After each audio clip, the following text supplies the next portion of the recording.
In this video, I'm going to show you how to trade on StarTrader. Now, the first thing you have to do, of course, inside your dashboard, you want to go to the Accounts tab and you want to create your account. So this could be either a demo or a live account you will be then using for trading. For me, I'm going to show you how to do this using a demo account, but with a live account, it's pretty much the same procedure, except that, of course, it's a live account with real funds. So once you have this, you have three options of trading. You could trade on the web, either on the web version of MT4 or MT5, or you could download the MT4 or MetaTrader 4 onto your computer and connect one of your accounts, or you could download MetaTrader 5 and connect one of your accounts on there. If you want separate tutorials on how to connect these, I have them on my channel. You can go watch them and you'll know exactly what to do and what the steps are you have to take.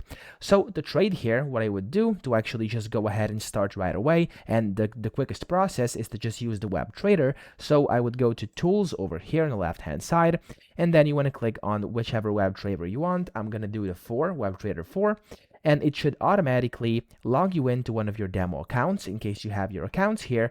And then here you can basically start trading. You can select how much you want to buy or sell of a specific instrument, and then you can just do it right away. Or you could click on up here where it says new order, and this is now the order window where you can select whatever you want to trade. So for example, Bitcoin USD here, you can select the volume, the stop loss and take profit if you want to. You can put on a comment if you want to add a comment to your trade. You can select the order type, which could be a market execution or a pending order, which is like a limit order.